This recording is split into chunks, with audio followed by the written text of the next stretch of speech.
नमस्कार बच्चों, मैं आपका गणित अध्यापक कपिल देव त्यागी। कक्षा 7 के अंदर हम लोग घातांक पढ़ रहे थे और घातांक के बारे में आपको कुछ हमने बता दिया था।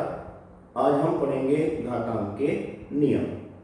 उससे पहले मैं फिर आपसे कहना चाहूँगा कि चैनल को सब्सक्राइब कर लीजिएगा, जिससे कि आपको आपके विषय से संबंधित सभी वीडियोस मिलती रहें। ठीक है, शुरू करते हैं। अब हम टॉपिक है हमारा घातांक। घातांक आपको बता दिया गया था कि किसी एक ही नंबर की जितनी भी बार गुणा करी जाती है वो उसे घात के रूप में लिखा जा सकता है। अब समान आधार पर यदि अलग अलग घातांक दे रखे हों और हमें उनकी संक्रियाएं करनी हो, गुणा करनी हो, भाग करनी हो, ठीक है, तो कैसे करें? चलिए देखते हैं। अगर मान लीजिए समान आधार मान लीजिए ए ये कुछ भी हो सकता है, कोई भी संख्या हो सकती है, 2 3 4 5 कुछ भी दे रखी हो। इसकी घात आपको m दे रखी है, कुछ भी हो सकती है, ये भी पूर्णांक के रूप में हो सकती है, और गुणा में वही आधार है और घात अब की बात हो गई n। यानी कि समान आधार पर दो अलग अलग घातांक आपको दे रखे हैं। समान आधार यहाँ भी 2 है, यहाँ भी 2 है, मान लीजिए यहाँ घात 5 दे रखी है, यहाँ घात 7 दे रखी है। तो ऐसी स्थिति में क्या करना होगा? तो गुणा करते हुए आधार तो आपका वही रहेगा a और घातें आपकी जुड़ जाएंगी, m प्लस n हो जाएगी। जैसे उदाहरण हम लेके चले, 2 की घात जैसे मैंने अभी बताया था 5 है और गुणा में 2 की घात 7 है, तो ये 2 की घात 5 प्लस 7 अर्थात 2 की घात 12 हो जाएगी। ठीक है, ये पहला नियम था आपका। सेकंड की बात करते हैं। यदि गुणा ना करके अब हम भाग करने की बात करें कि आधार वही समान है, a की घात m, और भाग आप कर रहे हैं a की घात m से। भाग को आप बटे में भी लिख सकते हैं, a की घात m बटे a की घात n। ऐसे हो या ऐसे हो आपका प्रश्न। तो इस स्थिति में घातांक जो होते हैं वो घट जाया करते हैं। गुणा करने में जैसे जुड़ रहे थे तो यहाँ पर आपके घट जाएंगे। उदाहरण के लिए जैसे इसी प्रकार का एक क्वेश्चन लेते हैं हम। 2 की घात 7 है आपका और भाग आपसे करवाई जा रही है 2 की घात 5 से। तो क्या होगा? 2 की घात 7 माइनस में 5 अर्थात 2 की घात 2 हो जाएगा। ठीक है, ये स्थिति होती है भाग करने में। तीसरी स्थिति है आपकी, यदि हमें घात की घात दे रखी हो, यहां पर घात है और फिर उसकी भी घात दे रखी हो हमें n, तो ऐसी स्थिति में घातांकों की गुणा हो जाया करती है, m गुणा n हो जाएगा अर्थात a की घात mn हो जाएगी। उदाहरण के लिए वही, अगर हमने 2 की घात 5 ले लिया और उसकी पूरे की घात हमने 7 ले ली, तो 2 की घात 5 गुणा 7 अर्थात 2 की घात 35 हो जाएगा। ठीक है, इसी तरीके से चौथी और इंपॉर्टेंट बात, यदि किसी की भी घातांक आपकी 0 है, किसी भी संख्या की घात 0 है, संख्या हो चाहे कुछ भी हो, चाहे 1000 हो, चाहे 10,000 हो, चाहे कुछ भी हो आपका, यदि उसका घातांक 0 है तो उसका मान सदैव 1 रहेगा। ठीक है, जैसे मैं कहूं कि आपका दे रखा है 100 दे रखा है और इसकी घात आपको 0 दे दी जाए तो इसका भी मान 1 ही होगा। ठीक है, अब घातांक को अगर स्थान परिवर्तित किया जाए भाग में तो क्या स्थिति बनती है? ये इसका 5वां नियम है। यदि a की घात m दे रखा है और उसे स्थान परिवर्तित करें आप, यानी कि बटे में लेके जाएं, तो ये 1 बटा a की घात माइनस m हो जाएगा। यानी कि घातांक आपका चेंज होगा, आधार आपका होगा वही रहेगा। ये 5 नियम है आपके। इन 5 नियमों को अच्छी तरीके से आप समझ लेंगे और अच्छी तरीके से याद भी कर लेंगे। इन्हीं का प्रयोग हमें एक्सरसाइज 2b के अंदर करना है। चलिए अब प्रश्नों पे आते हैं। यही नियम फॉलो करते हुए हम प्रश्नों को करेंगे एक्सरसाइज 2b में। अगर नियम आपके अच्छी तरीके से याद हो जाते हैं तो प्रश्नावली आपकी बड़ी आसान है। 2b का फर्स्ट क्वेश्चन ही करते हैं हम। पहले प्रश्न का पहला ही पार्ट आपको दे रखा है, आपको गुणा करनी है 3 की घात 7 और गुणा में 3 की घात 8। तो अभी अभी पहली प्रॉपर्टी जो पहला नियम आपको बताया था उसी का सहारा लेंगे, गुणा करने पर घातें क्या हो जाएंगी, जुड़ जाएंगी, यानी कि 7 + 8 बराबर कितना हो जाएगा, 3 की घात 15। यही आपका उत्तर हो जाएगा। ठीक है, इसमें से कोई भी प्रश्न लें हम, जैसे कि आपका सेकंड पार्ट दे रखा है, सेकंड पार्ट में आपको दे रखा है 6 की घात 4 गुणा में 6 की घात 2 और भाग में 6 की घात 5। ठीक है, कुछ यहां पर गुणा में है और कुछ यहां पर भाग में है। तो गुणा वालों को सबसे पहले क्या करेंगे, जोड़ लीजिएगा, यानी कि 6 की घात जो गुणा वाले टर्म से इन्हें साथ ले लीजिए, तो ये हो जाएगा आपके पास 4 + 2 और भाग वाले को जो पद में रखिए 6 की घात 5। ठीक है, ये आपके पास हुआ 6 की घात 6 और भाग में है आपके पास 6 की घात 5। ठीक है, और अभी अभी आपको बताया था कि भाग करने पर तो घातें घट जाया करती हैं, तो 6 की घात 6 और माइनस में 5 यानी कि 6 की घात 1 और 1 घात तो क्या होती है, 6 ही होगा जो करते हो, ये आपका उत्तर हो जाएगा। इसी प्रकार से आपका थर्ड पार्ट भी है इसका। फोर्थ पार्ट को करते हैं, चलिए। फोर्थ पार्ट में आपको दे रखा है 2 गुणा में 5 की घात 2 प्लस में 5 और गुणा में 2 की घात 2। इसे आपको हल करना है। देखिए, इसे हम कॉमन विधि से भी कर सकते हैं, कॉमन भी लेके कर सकते हैं, नहीं तो आप घातांक रूप में ऐसे ही हल करके तब भी कर सकते हैं। कॉमन विधि में क्या करना होता है, देखिए बीच में यदि प्लस या माइनस आ जाए तो आपके पास 2 पद हो गए अलग अलग, दोनों पदों में आपको जो भी कॉमन दिख रहा है उसे कॉमन निकाल के बाहर रख सकते हैं। और कॉमन लेने का रूल ये है कि अलग अलग घातांक यदि दिए हुए हैं तो जो मिनिमम पावर है, कम से कम पावर है, सबसे छोटी पावर है, उसे आप कॉमन लेंगे। देखिए यहाँ पर 2 की घात 1 है, यहाँ पर 5 की घात 1 है, अगर कुछ नहीं लिखा हुआ तो घात 1 है। अब जब हम कॉमन लेंगे बाहर तो यहाँ से एक घात को कॉमन लेंगे, इसमें 2 की घात 1 है, इसमें 2 की घात 2 है, तो मैंने अभी अभी बताया कि सबसे छोटी घात को कॉमन लेना है, तो 2 की घात 1 आपने बाहर कॉमन ले लिया। गुणा में 5 भी दोनों में आपको दिखाई दे रहा है, यहाँ पर 5 की घात 2 है और यहाँ पर 5 की घात 1 है, तो क्या लेके चलेंगे, 5 की घात 1 बाहर लेके चलेंगे। अब अंदर क्या बचता है, 2 की घात 1 ये तो बाहर ले लिया आपने, यानी कि ये तो गया यहाँ से। 5 की घात 1 कॉमन लिया है और आपके पास कितनी थी, 2 थी, अगर 1 इसमें से आपने बाहर निकाल दिया है तो कौन बचा रहा, 5 की घात 1। इसी प्रकार इसमें से भी 5 की घात 1 तो आप बाहर कॉमन निकाल रहे हैं, तो ये तो गया यहाँ से, तो समाप्त हुआ। 2 की घात 2 थी आपके पास, 1 आपने बाहर ले ली है, तो बचा कौन रहा, 2 की घात 1 बची रही। ठीक है, इनकी बाहर गुणा कर दीजिए, 2 की और 5 की गुणा 10, ब्रैकेट के अंदर 5 + 2 कितना हो गया, 7, यानी कि 10 गुणा में 7 और उत्तर आपके पास आ गया 70। इस तरीके से आप कॉमन लेके भी कर सकते हैं, नहीं तो इन्हें घातांक रूप में यहीं पर भी जोड़कर को गुणा करके भी आप हल कर सकते हैं। ये आपका चौथा प्रश्न था। इसका प्रश्न नंबर 6 करते हैं, छठा पार्ट।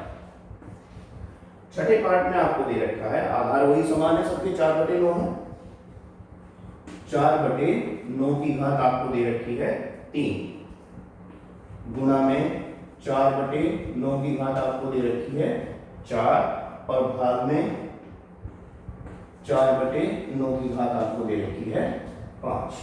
ठीक है, तो वही प्रश्नों में से यही है, जो गुणा वाले हैं उन्हें जोड़ दीजिए और जो भाग वाले हैं उन्हें घटा दीजिए। तो हम इस प्रश्न को एक लाइन में भी कर सकते हैं, जैसे यहाँ तो हमने पहले जोड़ा था और घटाया था फिर इस तरीके से। तो उसके लिए क्या है, क्योंकि आधार हमारे पास सबके समान है, 4/9 आधार रखिए जो करते हो, जो गुणा में है उन्हें तो प्लस करते जाइए, 3 + 4, 3 गुणा में था, 4 गुणा में थी ये घात, इन्हें हमने प्लस करा, भाग में कितनी घात है आपके पास 5, इसे हमने माइनस कर दिया, तो 3 और 4 7 में से 5 जाके घटेंगे 2, यानी कि 4/9 की घात 2, ये हमारा उत्तर आ जाएगा। ठीक है, तो इस तरीके से हम घातांक का प्रयोग करेंगे, घातांक के नियमों का प्रयोग करेंगे। पहला प्रश्न आपका समाप्त होता है। अब हम आते हैं प्रश्न नंबर 2 पर।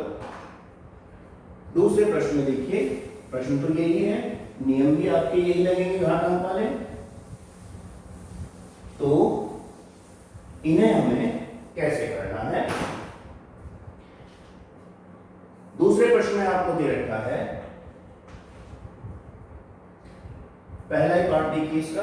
पहले पार्ट में आपको दे रखा है 15 की घात 8 गुणा में 15 की घात 12 और भाग में 15 टू द पावर 20 यानी कि 15 की घात 20। अभी अभी ये प्रश्न मैंने आपको कराया था, एक ही लाइन में इसे हल कर सकते हैं।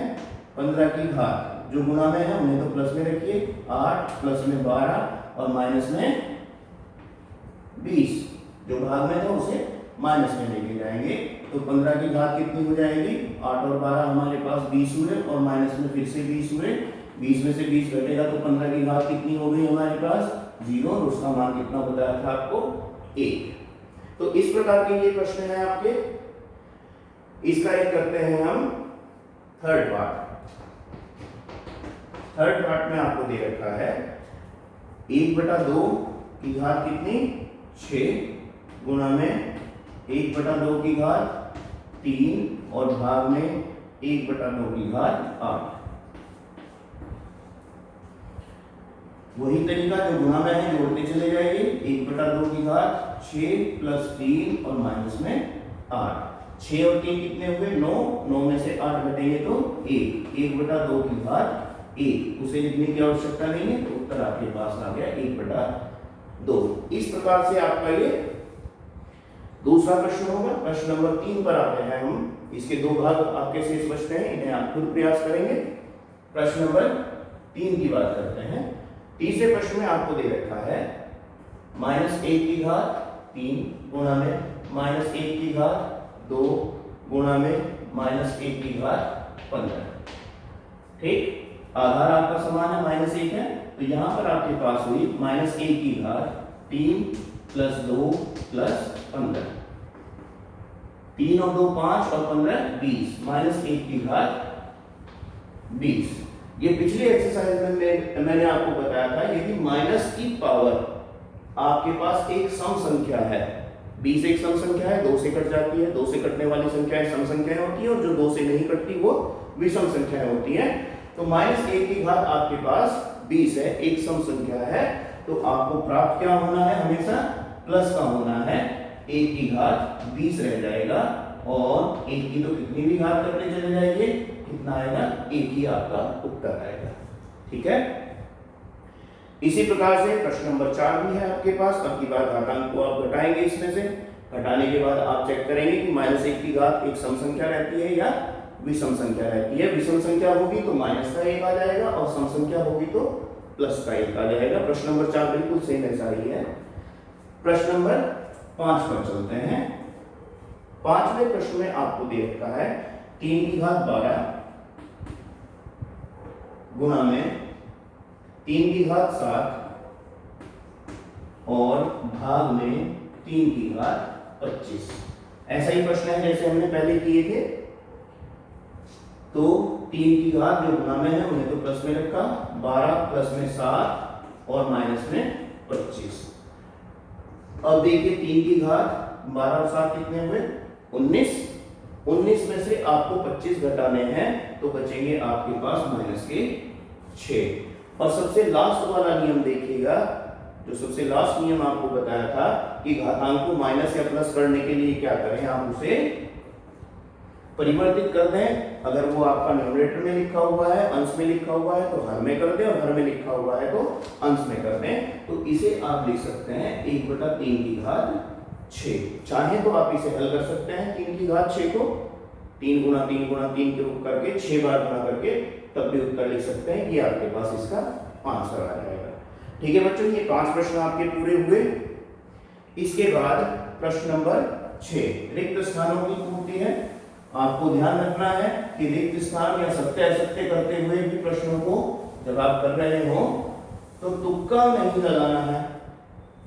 ठीक है, अगर आपके पास रिक्त स्थान वाले प्रश्न हैं या सत्य असत्य वाले प्रश्न हैं तो उसमें भी आपको तुक्का नहीं लगाना। आपको अपना लॉजिक सेट करना है, आपको जो नियम बताए हैं उसके अनुसार उसे वेरीफाई करके देखना है कि हमारा उत्तर सही है अथवा नहीं।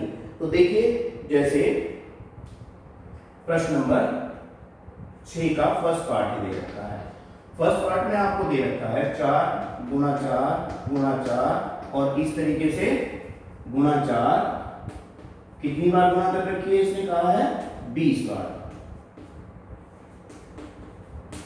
और ये तो पता है आपको कि 4 की गुना अगर 20 बार करी गई है तो उसे क्या लिखेंगे, 4 की घात 20। तो रिक्त स्थान में क्या आ जाएगा आपके पास, 4 आ जाएगा। ठीक है, आगे बढ़ते हैं सेकंड पार्ट पर। इसके सेकंड पार्ट में आपको दे रखा है 8 की घात 6 गुणा में 7 की घात 6। अगर समान घात आपको दे रखी है, आधार अलग अलग दे रखे हैं, तो आप दोनों की घात को समान लिख सकते हैं। 8 गुना 7 इसे ब्रैकेट में ले लीजिए और 6 बाहर कॉमन ले लीजिए। ये घातांक आपका वितरण क्या नियम का पालन करेगा, गुणा पर। अगर गुणा में है दो संख्याएं कोई, जैसे मैं कहूं कि a गुना b दो संख्याएं हैं और उसकी घात आपको m दे रखी है, तो यहाँ पर ये m दोनों के साथ चली जाएगी। a की घात भी m हो जाएगी और b की घात भी m हो जाएगी। वितरण का नियम घातांक में योग पर या अंतर पर अप्लाई नहीं होगा, इस बात का ध्यान रखिएगा। ये इंपॉर्टेंट चीज है कि अगर प्लस में दो संख्याएं हैं तो ये कभी भी आपकी बराबर नहीं होंगी, a की घात m प्लस b की घात m के। ये वाला आपका गलत है। ठीक है, योग में घातांक वितरण का पालन नहीं करती परंतु गुणा में करती है। इसी वितरण के नियम को हमने यहाँ पर अप्लाई कर लिया है कि 6 दोनों पर अप्लाई हो जाएगी। अंदर क्या हुआ, 8 की 7 में गुणा करके तो आप जानते हैं कितना आता है 56 और उसकी घात कितनी 6। तो ये आपके पास इसका उत्तर हो जाएगा 56 की घात 6। ठीक, इसी प्रकार से इसी वितरण के नियम का पालन करके अगला पार्ट भी है इसका पार्ट नंबर 3 देखिए। थर्ड पार्ट में आपको दे रखा है 9 की घात कितनी 12 और 5 की भी घात कितनी 12 ये दे रखी है। तो अभी जैसे मैंने बताया कि आधार तो अलग अलग हो गए और घात आपकी समान हो गई, तो आप इसे 9/5 की घात पूरे की 12 लिख सकते हैं। ठीक है, तो यहाँ पर एक स्थान में क्या आ जाएगा 5 आपके पास आ जाएगा। इसी प्रकार से चौथा पार्ट है फिर इसका।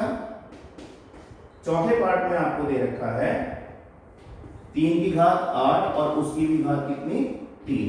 मैंने आपको बताया था कि यदि घात की घात दे रखी है तो घातांकों की क्या हो जाएगी, गुणा हो जाएगी। 8 गुना 3 यानी कि 3 की घात आपके पास 24 हो जाएगा। ये आपका उत्तर आ जाएगा। ठीक है, रिक्त स्थान में क्या आ रहा है 24। अंतिम पार्ट देखिए इसका पांचवें पार्ट में आपको दे रखा है 2 की घात 3 और उसकी पूरे की पावर फिर 5, यानी कि इसमें भी घात की घात दे रखी है तो क्या करेंगे, गुणा करेंगे। 2 की घात 3 गुणा में 5 कितना हो जाएगा 2 की घात 15। ठीक है, ये आपका इसका उत्तर हो जाएगा। इन्होंने इसे उल्टा करना चाह रहा है, ये 3 को अंदर, ये 3 अंदर था, विभाजन को उत्तर में चाह रहा है, 5 अंदर चाह रहा है, तो इसे 5 को अंदर ले जाएंगे हम, तो बाहर कितना बचेगा आपके पास 3, बाहर बच जाएगा 3। देखिए वही 3 बने 15, हमने क्या करा 5 को अंदर ले गए और 3 को बाहर। इन्हें आप इंटरचेंज भी कर सकते हैं आपस में और यही आपका उत्तर हो जाएगा 3। तो ये रिक्त स्थान भी आपके हमने जो लॉजिक्स आपको बताए थे, जो नियम घातांकों के आपके बताए थे, उसी के आधार पर हमने इसे हल किया है। तो ये प्रश्नावली इस प्रकार से आपकी पूर्ण होती है, इंपॉर्टेंट है। आगे तक आपको आगे की कक्षाओं में भी आपको घातांक के नियमों का इस्तेमाल करना पड़ेगा, चाहे फिजिक्स हो चाहे कोई भी सब्जेक्ट हो आपका, जिसमें भी आपको न्यूमेरिक घातांकों का इस्तेमाल करना पड़ेगा। ये नियम आपके फॉलो करेंगे।